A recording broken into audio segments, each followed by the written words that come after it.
6:40 this morning, a Texas man is accused of killing his pregnant sister, and police say a doorbell camera captured his confession to the crime.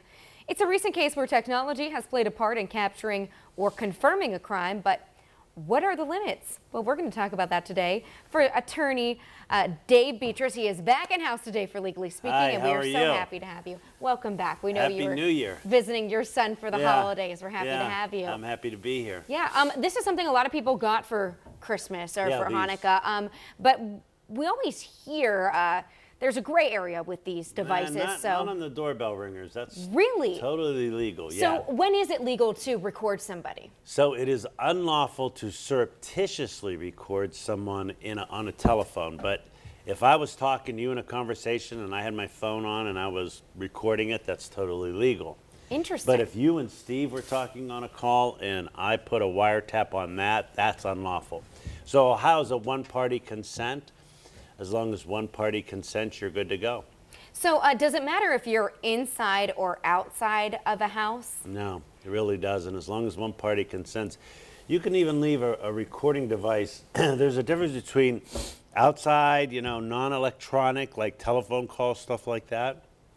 And, outside your house, you leave a Ring doorbell there and they're picking up conversations. It's totally, totally legal. Okay, what about if you are inside of somebody else's house and they record you without you knowing? I mean, because there's gray areas, right? So you could be undressing somewhere or doing something like that, right? There's someone can't put, legal? like they can't put a camera in a bathroom or in a changing room. I mean, that would clearly cross the line.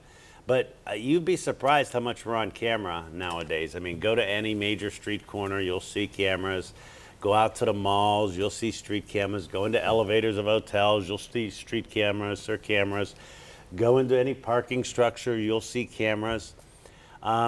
People would be surprised if they knew how much they're on it. And what's even the next evolution of it is facial recognition technology. So if they're looking for someone, and they can find you on a camera, that's totally legal.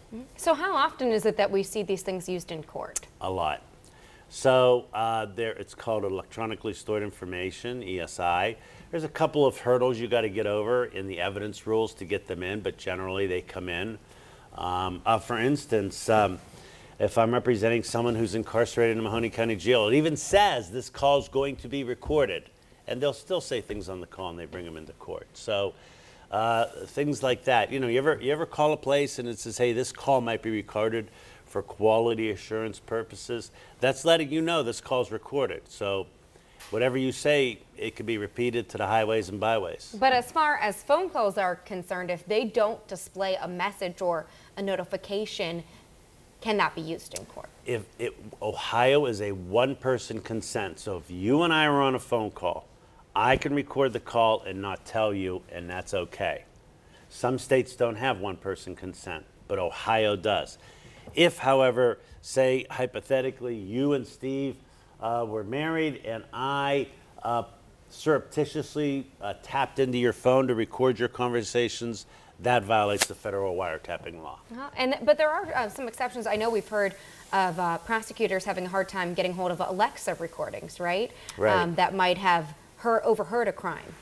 Right. So Alexa recordings are going to be admissible in court. All those things. I don't have Alexa or Google Assistant or anything. I tried it for a little bit and I'm like, well, wait a minute. I'm talking to clients. It's supposed to be confidential information. So. And that's something that a third party could use in the case of a crime. You got to watch out for that. Interesting. So, what I'm telling people is basically don't commit crimes, but that if you're on a doorbell or a doorbell thing, like I have a doorbell video recorder, and anytime anyone's near it, it gives me an alert, and I go and I see who's there. There you have it. Well, interesting. Thank you, Dave. This is something a lot of people do. Happy New Year. Happy New Year. 2020 looks good on you, Dave. All right.